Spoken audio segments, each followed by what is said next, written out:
Operation सिंदूर officially अभी बंद नहीं हुआ है। नहीं। वो जब जब बदमाशी करेंगे इसका जवाब उनको आउट ऑफ द सिलेबस मिलेगा। वो पाकिस्तानी पोस्ट जब हमने कैप्चर किया तो उसको हमें रीमेक करना था। आज का war is a war of narratives.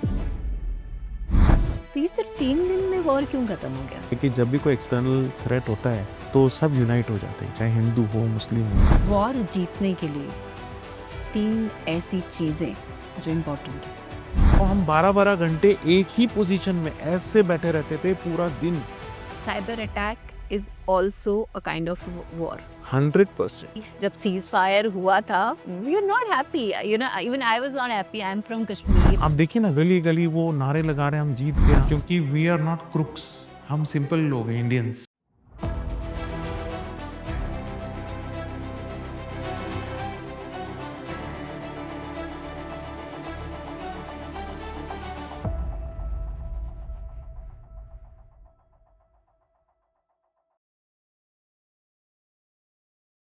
तो ये सिर्फ 3 दिन में वॉर क्यों खत्म हो गया? ये एक डेलिब्रेट था। देखिए, हम एक रेड लाइन, रेड फ्लैग होता है कि आप उस रेड फ्लैग तक नहीं पहुंचना है। दूसरा है कि आप हमें सिर्फ वॉर नहीं, हमें बहुत चीज देखना है। कायदे से हमने जो किया, ये इसकी प्रिपेयर्डनेस काफी लंबे टाइम से होनी चाहिए कायदे से। But with in a short period, जो आपने बोला ना 15-17 दिन क्यों लग गए, उसमें एक तो हमारी बैटल प्रिपेयर्डनेस रहती है। हम हर बार प्रैक्टिस, चाहे रेंजेस में करिए आप, चाहे हम प्रैक्टिस करते रहते हैं। उसके अलावा एक मैसेज ये देना था कि हम इसको एस्केलेट नहीं करेंगे जब तक आप नहीं चाहते हो। मतलब चॉइस भी आप पे छोड़िए। आप एस्केलेट कराना चाहते हैं, हम कर देंगे। आप नहीं कराना चाहते। और तीसरी बात ये थी कि जब उनको रियलाइज़ हुआ कि भई हमारे सारे strategic bases, air base, hangers जिसके अंदर इनकी एयरक्राफ्ट्स रखी हैं, वो सिर्फ़ एक मैसेज था, हमने डिस्ट्रॉय भी कर दिया। तो उनको रियलाइज़ हुआ कि भई ये तो दुनिया के आगे हमें चेहरा दिखाना भी मुश्किल हो जाएगा। तब जाके सीज़ फायर की। और उनको ये समझ में आ गया था कि भई इंडिया इस बार बहुत ऑफ़ेंसिव है, आग उगल रहा है, एंड पब्लिक का पूरा सपोर्ट है और उनकी तरफ से कोई पैसे भी नहीं है। और ख़ैर अभी अभी कल-परसों की आप न्यूज़ पढ़िए, अभी उनको इम्पैक्ट आ रहा है। अभी ऑलमोस्ट भूखे मरने की नौबत शुरू हो जाएगी। सो ऑफ़ कोर्स, जैसे मैंने बोला, वो वैसा वो नहीं आएगा, वो पाकिस्तानी आर्मी, बट वो तो फ्लरिश ही करेंगे। सो इनकी हमारे 3 दिन के जो वॉर है, शॉर्ट वॉर, इनकी इकोनॉमी पे बहुत तगड़ा इम्पैक्ट हुआ है, नंबर 1। जिसका रिज़ल्ट आप अभी आज या कल से आगे आने वाले दिनों में न्यूज़ पढ़िए, आपको समझ में आएगा कि it's going to what level. दूसरा है, हमारे लिए 3 दिन क्या और 4 दिन क्या, 10 दिन क्या, हम तो रुकते नहीं, क्योंकि बहुत सालों से, डेकेड्स आफ्टर डेकेड्स, हमारे दिल में एक पेशेंस लेवल है, बट वो एक चरम सीमा पे, एक लेवल पर पहुंच चुका है कि now we will not stop. पर उसमें एक और चीज़ है कि हमारा दिल थोड़ा-सा बड़ा है, बट इसको कमज़ोरी ना समझे। वो अपने घुटनों पर जब आए डीजीएमओ लेवल पे, जब डीजीएमओ से डीजीएमओ पाकिस्तान से डीजीएमओ ने इंडिया से बात की, डीजीएमओ इंडिया से, कि they want a seize fire, तब जाके हमने इसको वो किया। अदरवाइज़ इसको उनको भी एक मैसेज चला गया कि इसको कमज़ोरी आप ये ना समझे कि हम मान गए। ऑपरेशन सिंदूर ऑफिशियली अभी बंद नहीं हुआ है। नहीं। वो जब जब बदमाशी करेंगे इसका जवाब उनको आउट ऑफ द सिलेबस मिलेगा। And I am telling you, with the top leadership under our honourable prime minister, defence minister and our top heads of the army, navy, air force, they should forget कि ये पुराना भारत है। Beyond syllabus जाएगा अब, जो भी जवाब जाएगा। जी। तो ये पूरे वॉर की जो प्लानिंग होती है, यू सेड, काफी अच्छी लेवल पे हमने प्लानिंग की। पूरे वॉर की जो प्लानिंग थी, उसमें रिसोर्स प्लानिंग, कौन सी बटालियन पहले जाएगी, कौन सेकंड लाइन रहेगी, कौन सी थर्ड लाइन रहेगी, फिर लॉजिस्टिक्स, कौन सी वेपन्स जाएंगे, क्या होगा, ये पूरा कैसे प्लान होता है? It's quite different kind of scenario, as you said कि ये पूरा आउट ऑफ सिलेबस है। यस। तो ये आउट ऑफ सिलेबस के लिए किस तरह की देखिए, प्लानिंग? 2 चीज़, एक मैं ऑलरेडी कवर कर चुका हूँ, बट फिर भी उसको मैं बताऊँगा, क्योंकि हमारे जो व्यूअर्स है, ख़ास करके यंग जनरेशन है, उनको पता होना चाहिए और उन्हीं की लैंग्वेज में आसानी से समझ में जो आए। कि जो डीजीएमओ लेवल बोलते हैं ना, director general military operations, yes. तो military operations is the term okay. कि ऑपरेशंस में कौन कहाँ पे कैसे प्लेस होगा। हमारा जो प्रिपेयर्डनेस होता है, जैसे मैंने बताया, हमारी तैयारी होती है हर एक, चाहे वो स्पेशल फोर्सेस हो हमारी, चाहे वो इन्फेंट्री हो, चाहे आर्मर्ड हो, चाहे मैकेनाइज्ड हो, चाहे आर्टिलरी हो, सिग्नल्स हो, एयर डिफेंस हो, एडी हो, आप कोई भी रेजिमेंट यूनिट वो ले लीजिए, सबकी अपनी अपनी तैयारी है। अब वो डीजीएमओ लेवल पे होता है कि भाई कौन कब कहाँ, ये स्ट्रैटेजिक लेवल पे और टैक्टिकल, स्ट्रैटेजिक से टैक्टिकल लेवल तक जाता है। तो हर लेवल पे अपने अपने इनपुट जो ऊपर तक जाते हैं, और फिर वही इनपुट हम टॉप लीडरशिप को ब्रीफ करते हैं कि सर हम ऐसे ऐसे ऐसे ऐसे जा रहे हैं, इसका इम्पैक्ट ये होगा, इसका रिजल्ट ये होगा। फिर उसके टॉप लीडरशिप उसके ऊपर लेवल पे जाते हैं कि डिप्लोमेटिकली फिर उसका क्या है। तो जब सब एक सिंक होते हैं, अलाइंड होते हैं, देन वी गो अहेड। तो रेजिमेंट कौन क्या से, यस, हम सारे स्टैंड बाय में रहते हैं, सारे रेडी रहते हैं कि सर बस एक ऑर्डर की बात है, and you see the result on. जो अभी मैंने आपको बताया कि हमारा एक जवान, एक एनसीओ 17 साल की सर्विस, वो कितना खुशी से कर रहा था, तो बस ऑर्डर की कमी है कि साहब ऑर्डर बता दो, जिस दिन आ जाएगा, जिस पल आ जाएगा, वी आर देयर। सो ये हमारा, और बाकी स्ट्रैटेजिक लेवल पे वो अपने आप की कौन पहले क्या कैसे, एंड प्रिपेयर्डनेस सबका रहता है 100%। तो यस। आपने जो एक बहुत अच्छी लाइन बोली थी ना कि पीस में ही actual preparation. The more we sweat in peace, the less we bleed in war. आप जितनी प्रैक्टिस करोगे, और ये सिर्फ फौज में नहीं, ये हर फील्ड में लागू होता है। आप वॉर की जगह अपने चैलेंजेस को ले लीजिए, स्वेट की जगह आप अपनी मेहनत को ले लीजिए, ब्लीड की जगह कि आपको स्ट्रगल कम करना पड़ेगा। जितनी आप ज़्यादा प्रैक्टिस करोगे, रियाज़ करोगे, उतना अच्छा परफॉर्मेंस आएगा आपका। तो सब जगह लागू होता है। जी। तो एक टिपिकल सोल्जर की ईयरली जो उसका साइकिल होता है उसमें वो कितना टाइम प्रिपेयर करता है वॉर के लिए? देखिए, हमारा एक एक्सरसाइज का ना रूटीन होता है। एक तरह से अगर सिविल भाषा में बोलें तो एक कैलेंडर बना होता है, और एक तो हर लेवल पे हम अपना जो है टैक्टिकल एक्सरसाइज, या फिर वॉर गेम्स, या फिर जो भी हम एक्सरसाइजेस पे जाते हैं, with the troops, without the troops, तो हर लेवल पे चलता है, हर हेडक्वार्टर के लेवल पे चलता है। और जब किसी भी हेडक्वार्टर के लेवल पे अगर ब्रेक है, मान लो कि एक रूटीन उस टाइम पे नहीं बैठ रहा है, तो हम अपने रेजिमेंट इंटरनल, अपने यूनिट में ये चलता रहता है। तो उसमें एक ही निरंतर चलता ही रहता है। ये साइकिल एक है कि जब कहीं किसी हेडक्वार्टर लेवल पे इवन नियरेस्ट हेडक्वार्टर, जैसे हमारा ब्रिगेड हेडक्वार्टर है, हाँ। उस लेवल पर भी अगर नहीं चल रहा है, फिर यूनिट लेवल पे चलता ही रहता है, क्योंकि नए-नए हमारे जवान आते हैं, रिक्रूट जो जवान सोल्जर बन के आते हैं, तो ये कंटिन्यूअस साइकिल चलता रहता है, and that keeps us fit and keeps us going. जो एक एक और है ना, when the going gets tough, the tough gets going. तो ये लागू होता है हमारे इस पे। तो ये जो आपने बताया कि जो इंटीग्रेटेड अप्रोच है अभी आर्मी जी। डिफेंस सर्विसेज की, तो आपका कंबाइंड प्रैक्टिस भी होता है ऐसा कोई? हाँ, सो हमारी कंबाइंड प्रैक्टिस है, जैसे मैंने बताया, it was the vision of general Bipin Rawat कि उन्होंने इसको इम्पैक्टफुल बनाया। तो अभी हमारे कंबाइंड प्रैक्टिसेस भी चलते हैं ओके। कि कौन कब कैसे क्या किस तरह के सिचुएशंस में क्या-क्या होगा। दैट इज़ द रीज़न जिसका रिज़ल्ट अभी आप देख रहे हैं ग्राउंड पे। सो और ये और रिफ़ाइन होता जाएगा।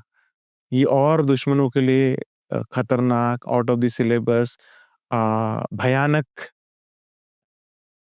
मतलब डर बना रहे, वैसे लेवल पे जाएगा। जी।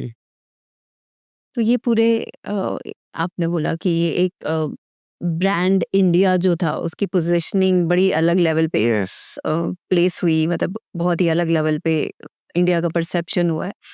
तो अभी इंडियन डिफेंस को किस लेवल पे परसीव करते हैं internationally after Big this? players. This is the word, big players. Now we enter the market of big players. Okay. And ye courtesy, as I said, top leadership, the Honorable Prime Minister, plus the short window of Operation Sindoor, जिसमें अपने हमने हमारा भी दमखम दिखाया है, ठीक है, हमने एक एक एक उनको सबक सिखाया, हमने अपना बदला भी लिया और ऑपरेशन सिंदूर खत्म भी नहीं हुआ।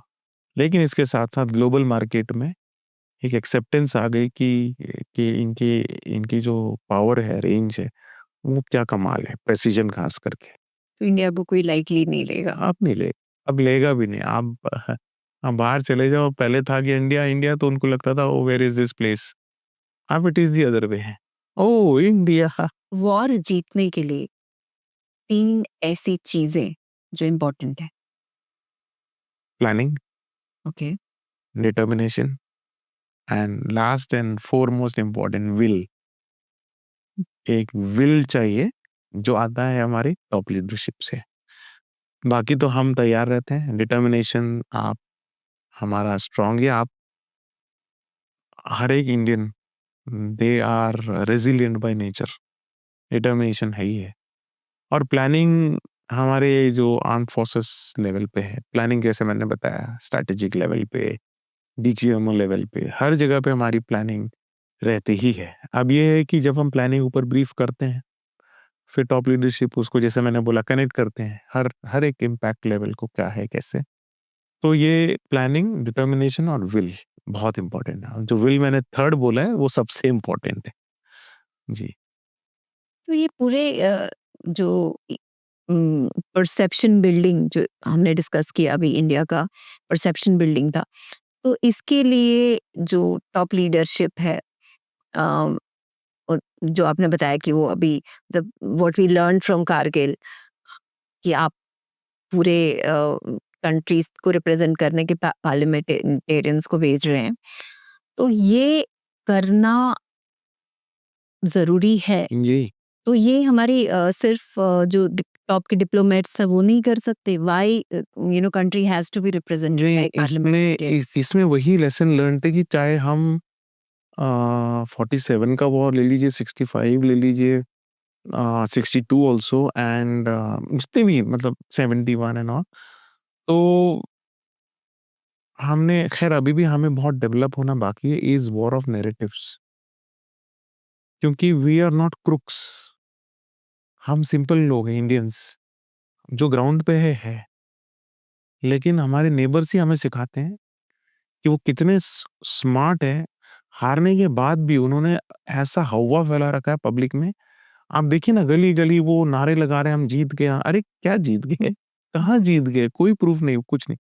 तो वॉर ऑफ नैरेटिव्स में हम थोड़ा पीछे हैं, क्योंकि हम किसी चीज को बोलते हैं ना, वो बढ़ा चढ़ा कर हम वो नहीं कर सकते, क्योंकि हमें पता है कि जो हम हैं, हमारी ताकत है, हम वही दिखाएंगे। उससे ज्यादा हम एक्स्ट्रा नहीं होगा तो हम उसके लिए शांत रहेंगे। लेकिन आज की डेट में जो वॉर ऑफ नैरेटिव्स है कि हम तो जो करते थे हम वो भी नहीं बोलते थे। अब लेसन ये लर्न है कि हमने जो किया है हम वो जाके दुनिया तक पहुंचाएंगे। I am not remembering a country जिन्होंने पहले वो खेद प्रकट किया था जो पाकिस्तान में जाने गई है अभी ऑप सिंदूर में। But after mister Shashi Tharoor went over there, forgetting South American country, उन्होंने अपना वो स्टेटमेंट वापस लिया है। ओके, कि नहीं, we take back that statement and then they give a statement for India. कुछ साल पहले जब मैं कश्मीर में था, जब मैं I was part of this perception management team, ISPR या डीजीआईएसपीआर जो पाकिस्तान का इंटर सर्विसेज पब्लिक रिलेशंस है, वो इंटेलिजेंस है उनकी। वो परसेप्शन मैनेजमेंट में बहुत आगे, क्योंकि झूठ को किस तरह से बढ़ा चढ़ा के बेचना है वो उनको पता है। और इसके लिए एक मक्कार दिमाग चाहिए। वो उस पाकिस्तानी आर्मी की कौम में वो उनके नस नस में भरा हुआ है। ऑस्ट्रेलिया की किसी एक गली में हमने एक ऐसे ढूंढ के निकाला, एक बड़ा सा ट्रक है जो डिलीवरी ट्रक है, और उसमें लिखा हुआ है we support Pakistan and the operations, मतलब जो जुल्म हो रहा है कश्मीर में वो नहीं होना चाहिए। आप सोचिए उनका प्रोपागेंडा कैसे तक चलता है, कहाँ तक जाता है।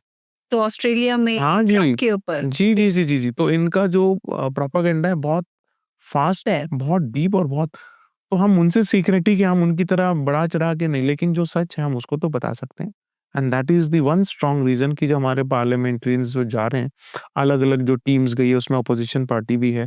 Those they are all representing the country, not a party. So when they are going everywhere, तो वो बता रहे हैं जो हकीकत में now most of the countries now they are aware कि क्या हुआ था। वो ऐसे ही जैसे किसी के सजेशन या एडवाइस पे बोल देते हैं कि हम ये रिग्रेट कर रहे हैं। अभी उनको समझाया जा रहा है कि है क्या, and that is the reason the support for our country is growing. That will be beneficial not only strategic और military level but also economically. तो ये हर तरीके से एक विन-विन सिचुएशन प्लेटफ़ॉर्म बना दिया गया है मोदी साहब से के तरफ से। It's a huge platform. Okay. So it's quite interesting the way you said कि war is not about actually being on the border and fighting Yes. on the border. Yes. It is much more than that. It is about the narratives that it's about the perception Yes. the world is putting for you. Yes. हम्म इससे linked एक और question है कि अभी एक तो internal perception होता है, एक्सटर्नल परसेप्शन होता है. We know that internal perception this time was very very much for war, and then external perception जो उसका war के बाद का जो पूरा सिनेरियो हुआ है और जिस तरीके से हमने शॉर्ट इंटेंस वॉर में रिजल्ट दिखाया है, तो इसमें average Indian is feeling very confident, right? It is feeling very confident. I know initially जब सीज फायर हुआ था, we were not happy. Even I was not happy. I'm from Kashmir, and I remember um, the days, these days when I was actually there. 22nd I had arrived, and 23rd we were supposed, we were planning like, okay, let's. I remember you had mentioned 19th, 20th April, you're supposed to be there. Yes, yes. And imagine all this happened. So for me, it was like a big, emotional thing. Yeah. यार cease fire कर दिया क्या? तो ये जो पूरा cease fire वाला जो आपने बताया कि we showed big heart, like हम तो Yes. नहीं, बिग हार्ट के साथ और भी चीजें थी strategically. It is not that कि हम we got flawed by only one thing, because हमें पता है कि पाकिस्तानी आर्मी वो कौम है जो आप उनको लाइटली नहीं ले सकते. वो रो के गिड़गिड़ा के माफी मांग लेंगे but you can't touch them, वो वापस फिर आएंगे. It is not only that, it takes time for everything. आपको ईस्ट पाकिस्तान से बांग्लादेश बनाने में 6-8 महीने की प्लानिंग लगी. And it impacts any country which goes for the war economically, it takes us far behind. वो भी देखना था. और हमारे इसमें ये जो पहलगाम हुआ, हमने ये थोड़ी सोचा था कि पहलगाम होगा और उसके बाद हम पीओके. हमारा था कि आपने हमारे टेरिटरी में घुस के हमारे भारतीय लोगों को, इंडियंस लोगों को आपने इतनी बर्बरता से मार दिया. हमारा था कि हम इसका आपको सबक सिखाएंगे. फिर उसके बाद स्ट्रैटेजिकली जो लीडरशिप ने सोचा होगा. But as I said, operation Sindoor खत्म नहीं हुआ. कब कहाँ से क्या नया रिजल्ट निकल के आ जाए, you and me can also be surprise. पता चला पीओके आ गया है, एनीथिंग कैन हैपन. तो it is not a final conclusion. जो आप बोल रहे थे ना, सीज फायर हुआ तो बहुत लोगों को बुरा लगा, वो इमोशन जायज है. लेकिन अगर वो थोड़ा शांत होकर सोचेंगे, अब तक खैर वो क्लियर भी हो गया कि भाई हम जब चाहे, ये तो ऐसे ही है, बगल में ये ले लेंगे. ये एक थॉट प्रोसेस हर इंडियंस के माइंड में आ चुका है.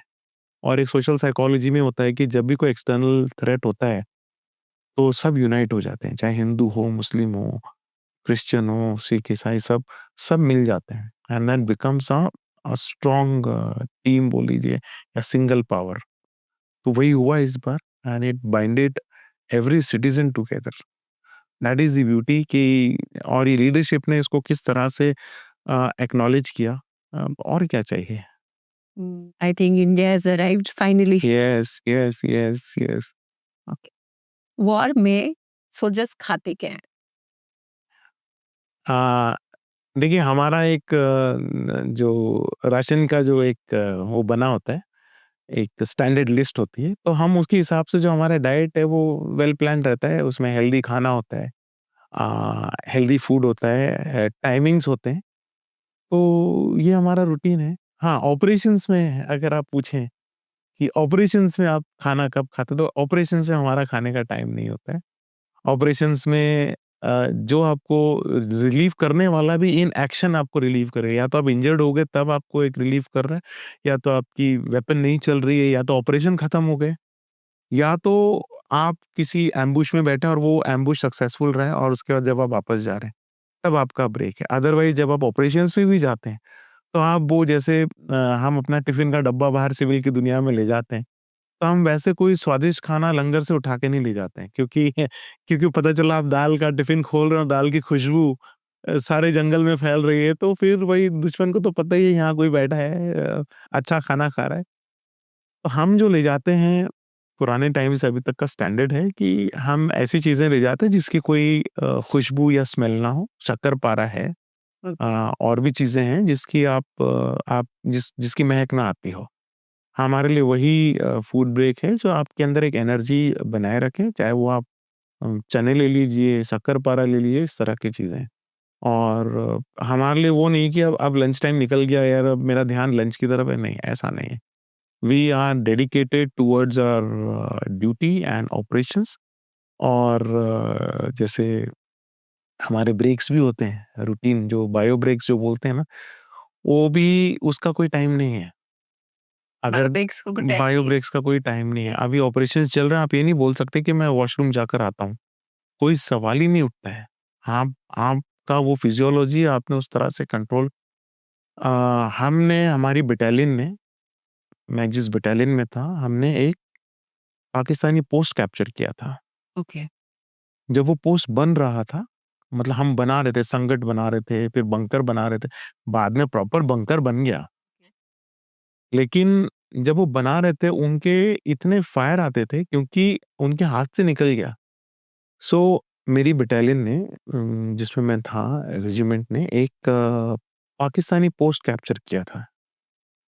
वो पाकिस्तानी पोस्ट जब हमने कैप्चर किया तो उसको हमें रीमेक करना था। अच्छा। तो रीमेक करने के लिए संकट बनाते, फिर बंकर बनाते हैं, तो आप और उसके ऊपर उनके फायर आते थे। एक एक वो होता है ना कि रिटेलिएशन की कैसे चला गया post.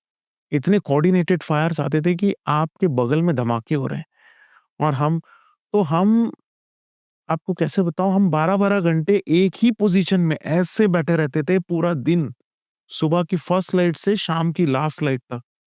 No bio breaks, you can't even go to washroom. जैसे ही अंधेरा, घना अंधेरा होता था, सबसे पहले आप अपना पानी पी लो, फ्रेश हो जाओ, वॉशरूम चले जाओ, एक कॉर्नर पकड़ लो, एंड देन उसके बाद रात के 12, साढ़े 10, 11, 12 बजे से जो काम शुरू होता था 4, साढ़े 4 बजे तक, उसके तुरंत खाओ और फर्स्ट लाइट आते ही फिर से स्टैच्यू बन जाओ। और आप स्टैच्यू बन के आप 12 घंटे आप बैठे रहो बस। तो उसके बाद आप इन सब दुनियादारी से ऊपर उठ जाते हैं कि ये मेरा, ये तेरा, जब आप लाइफ और डेथ के बिल्कुल सामने होते हैं। ऐसे-ऐसे इंसिडेंसेस थे कि मैं और मेरी टीम हम बंकर के अंदर घुसे और एक पाकिस्तानी फायर आया और आपके बगल में फटता है और आप बंकर के अंदर चले जाइए। ये वही बंकर है जो कुछ हफ्ते पहले खुला था, बाद में हमने उसको बनाया और फिर उसके अंदर हम 10-10 लोग एक ही साथ चिपक-चिपक के सोना, स्लीपिंग बैग में सोना और उसके बाद उनको जवाब देना जब भी उनका ये काउंटर अटैक होता। तो हमारे लिए बायो ब्रेक्स हमारी डिक्शनरी में नहीं है। और डाइट-वाइट हमारा हेल्दी फूड है और जब ऑपरेशंस में जाते हैं तो खाने का कोई टाइम नहीं है। That is what Indian army and Indian armed forces is all about. It's quite interesting. Civilians के लिए ये कॉम्प्रिहेंड करना भी इम्पॉसिबल है, where we have a fixed routine, fixed regime, bio breaks, food time, everything is so planned, and here you're saying that you're sitting in one posture for 10 hours. Yes, 10 to 12 hours. Yes, yes, yes. Not even moving yourself. तो ये सारी resilience जो होती है, आपकी training होती है, ये part of training. Part of training के बाद ही होती है रेजिमेंटेशन। ये रेजिमेंट ही आपकी सब कुछ है। तभी मैंने बोला नेशनल फ्लैग हमारे लिए बहुत ऊपर है। हम रेजिमेंट तक ही जीने मरने तक का वहाँ तक बन जाता है हमारा। बाकी चीज़ें फिर follows, of course it follows. तो वो रेजिमेंटेशन, जोश, camaraderie, टीम, एक-दूसरे के लिए जीना, मरना, ये कहाँ से आता है? प्रैक्टिस। आप जब गेम कंधे से कंधा, शोल्डर टू शोल्डर मिला के खेलते हैं, साथ में जाते हैं, एक्सरसाइज़ करते हैं, एक्सरसाइज़ मतलब वो वाली फायरिंग एक्सरसाइज़, प्रैक्टिकल एक्सरसाइज, तब जाके आपकी बॉन्डिंग बढ़ती है। बॉन्डिंग एक बार बढ़ जाए, तो आप एक-दूसरे के लिए जीने मरने के लिए तैयार हैं, और जब रिटायर होते हैं तो you carry those memories till your grave, till your last day. This is the beauty of the Indian Armed Forces. Thank you so much. Now comes the last part of our conversation, true and false. Very favorite part of our conversation. सबसे बड़ी लड़ाई war जाने के पहले ही लड़ी जाती है, true false? True. इसकी वजह ये है कि आप अचानक से बैटलफील्ड में, यानी लड़ाई के मैदान में अचानक से आप लॉन्च नहीं होते हैं, प्रकट नहीं होते हैं। प्रैक्टिस दर प्रैक्टिस आप अपने आप को बोलते हैं ना, बैटल हार्डन्ड सोल्जर, बैटलफील्ड के लिए तैयार। तो सबसे बड़ी लड़ाई जो मैंने थोड़ी देर पहले एक लाइन में कवर की थी कि the more you sweat in peace the less you bleed in war. और ये एक तरह का साइकोलॉजिकल प्रिपरेशन होता है। एक मैं आपको एक बहुत इंटरेस्टिंग किस्सा सुनाऊंगा। एक जवान जब आगे जाता है, या एक पायलट, या जब एक नेवल एयरक्राफ्ट या सबमरीन जब दुश्मन के बहुत करीब जाता है, तो बहुत लोग सोचते हैं he is going for the country. Of course वो फीलिंग है, बट कंट्री या नेशनल फ्लैग हमारे लिए बहुत ऊपर है, एक गॉड के लेवल का है। ये मैंने शायद लास्ट टाइम भी कवर किया था। तो हमारे लिए जो जवान आगे जा रहा है, जो अभी आपने जो सवाल पूछा ना, ट्रू और फॉल्स, कि उससे पहले सबसे बड़ी लड़ाई ये होती है, तो उसको ये पता होता है कि कल को मुझे कुछ भी हो जाए, मेरा टीम लीडर, मेरे जो साहब है, मेरा बॉस है, immediate my captain commander, he will take care of me और माय फैमिली। इतना अगर भरोसा मैंने जीता है, they are ready to go to any extent, to give their life, to lose their limbs, part of the body. तो वो सब psychological preparedness, physical fitness, battle preparedness, हर एक चीज की प्रैक्टिस। और मैंने बोला साल दर साल, महीने दर महीने, अब तो चलती रहती है। शायद शायद ही, मतलब that is why we are one of the most professional armies in the world. तो एक एक छोटा सा किस्सा है कि ये शायद कवर भी हुआ है कहीं पे, बट जब यूएस आर्मी यहाँ पर आई हमारे साथ जॉइंट एक्सरसाइज करने, तो हमारे जो लेवल की प्रैक्टिस है, where we physically become robust, they used to say कि you are so inhuman to your own self. Okay. But वो हमारे लिए इनह्यूमन नहीं था, वो हमारे लिए कि भाई हम मर जाएंगे, लेकिन अपनी ड्यूटी या हमारी लाइन या हमारे जो कर्म भूमि है, उससे 1 इंच भी पीछे नहीं हटेंगे। That is the beauty. और अब तक आप कोई भी हमारी इथोस ले लो, वैल्यूज ले लो, रेजिमेंट की स्टोरीज ले लो कि किस किस कंडीशन में कहाँ कहाँ उन्होंने पहुंचे। मैं जिस यूनिट में था, 10 सिख में, हम तो 65 किलोमीटर अंदर चले गए थे 1971 में। परबत अली नाम का एक पहाड़ जीता, उनकी पोस्ट थी एनिमी की। और वो 3 यूनिट का एक जॉइंट ऑपरेशन था। वो तो खैर बाद में पॉलिटिकल इंटरवेंशन की वजह से लौटाना पड़ा। तो इतनी स्टोरी से ये सब क्या है, ये सब इन्हीं चीज़ों से आती है कि सबसे बड़ी लड़ाई पहले ही हम कर चुके होते हैं, और बाद में वो जो होता है वो फिर it's like a cake walk, it's on air. जब आप हो जाते हैं, फिर आपके पास यू टर्न लेने का मौका नहीं है, वहां फिर that is the way we go. Yes. आज का war is a war of narratives, yes, true false? Very true. War of narrative इसलिए है कि जैसे मैंने बताया, हमारा जो नेबर है, दुश्मन देश पाकिस्तान, वो सिर्फ और सिर्फ नैरेटिव की लड़ाई पर ही जी रहा है। चाहे वो विक्टिम कार्ड खेलना हो, दुश्मन को उनके लिए खैर दुश्मन है कि भाई इंडिया को डाउन दिखाना हो, या जो भी है, वो नैरेटिव्स है। आप बिलीव नहीं करोगे, 2020 में एक केस आप गूगल भी कर सकते हैं कि there was a retired police who died in a cross firing in Kashmir. Okay. Yes. और उसके वो अपने पोते को ले जा रहा था सैर कराने, और ये क्रॉस फायरिंग शुरू हो गई। वो कार से वो बंदा बाहर आया और उसमें मारा गया वो। बच्चा उसकी छाती पे, बच्चे को नहीं पता, 3 साल का बच्चा है, उसकी छाती पे बैठ के रो रहा है और उस दौरान हमारा एक जवान उसको बुला रहा है, फायरिंग चल रही है, उसकी बॉडी है, उसके ऊपर वो बच्चा बैठ के रो रहा है, उसको नहीं पता। तो उसको बुला रहा है हमारा जवान, वो फ़ोटो कैप्चर हुई।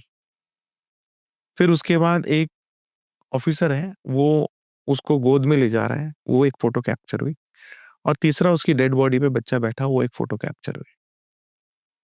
रातों-रात पहले तो था कि क्रॉस फायरिंग हुई तो उन्होंने एक वो निकाल दिया, एक स्टेटमेंट कि डोंट इन केस में मत आओ आप लोग। बट उन्होंने देखा यार इसका तो हम नैरेटिव बना सकते हैं। ये फैक्ट है, नैरेटिव क्या हुआ? तो वॉर ऑफ नैरेटिव में जो ये बुजुर्ग आदमी जो क्रॉस फायरिंग में मारा गया, उसके ऊपर बच्चा बैठा है, उसका उन्होंने पहले छोड़ दिया था कि हाँ, ये क्रॉस फायरिंग में ना जाएँ, ये वो ऐसे करके। बट बाद में पहले प्रेसिडेंट ऑफ पाकिस्तान का स्टेटमेंट आ रहा है, उसके खिलाफ उसके फॉर सिम्पैथी फॉर, और कुछ महीनों बाद उन्होंने एक स्टैम्प निकाला, पोस्टल स्टैम्प रिलीज़ किया जिसमें ये बुजुर्ग आदमी की डेड बॉडी और ऊपर से बच्चा हो। कितना सेंटिमेंटल दुनिया के इमोशन से खेलते हैं कि वो पोस्टल स्टैम्प अब दुनिया भर में जाता है तो उसको जब देखते हैं तो उनको समझ में आता है यार कश्मीर में तो बहुत जुल्म हो रहा है। ये वॉर ऑफ नैरेटिव बहुत ज़रूरी है। उन्होंने तो खैर इसका गलत तरीके से इस्तेमाल करे, बट हमारे लिए इसलिए ज़रूरी कि हम जैसे मैंने बताया जो हो रहा है हम उसको भी आगे पहले नहीं ले जाते थे, ये सोच के कि ठीक है जैसा है। बट अब वॉर ऑफ नैरेटिव बहुत ज़रूरी है ताकि आपकी जो इंटेंशंस है, आपकी असली पावर है, वो लोगों तक पहुँचे और हम क्या है, वो लोगों तक जानना बहुत ज़रूरी है। जिसको हम परसेप्शन मैनेजमेंट भी बोलते हैं and this is the thing which is going to remain now in the coming times. Yes, Cyber attack is also a kind of war. 100% war में अ, एक आध स्ट्रैटेजिक लोकेशन को आपने ठीक है तबाह कर दिया, जिसकी वज़ह से एक वहाँ से कोई एयरक्राफ्ट टेक ऑफ नहीं लिया और इधर आके अटैक नहीं किया, ठीक है। वो एक रीजन बोल लीजिए, ज़ोन बोल लीजिए, पीस ऑफ लैंड बोल लीजिए। बट साइबर अटैक ऐसा है कि वो आपकी डेली लाइफ़ को डिस्टर्ब कर सकता है। चाहे वो बैंकिंग सिस्टम हो, जो हैक हो गया, चाहे वो रेल नेटवर्क हो, चाहे वो एटीसी हो, एयर ट्रैफिक कंट्रोल हो, चाहे हमारे डिफेंस मिनिस्ट्री ऑफ डिफेंस बोल लीजिए या फिर आर्म फोर्सेस के जो भी अकाउंट्स हैं हमारे जो पे एंड अकाउंट होते हैं, उसको हैक हो जाना हो, सा एक-एक बंदे की डिटेल होती है उसमें। तो एवरीबॉडीज़ लाइफ कैन बी जेओपार्डाइज्ड। तो साइबर अटैक और आजकल वो चल भी रहा है कि हम आपको या दुश्मन देश आपको किस तरह से साइबर अटैक के थ्रू कैसे डिस्टेबलाइज़ कर सकता है। तो इसको भी आप लाइटली या नज़रअंदाज नहीं कर सकते, इसीलिए। तो इम्पोर्टेंट है एंड हमारी जो फोर्सेस हैं, वो इस पर they are well prepared, so well prepared कि उनको पता है कि जब ये स्ट्रैटेजिक और ये वॉरफेयर चलेगी, टैक्टिकल वाली, ग्राउंड वाली लड़ाई, तो साइबर भी होना है। तो यहाँ पर भी हम इक्वली सतर्क हैं। Thank you so much, Karnal.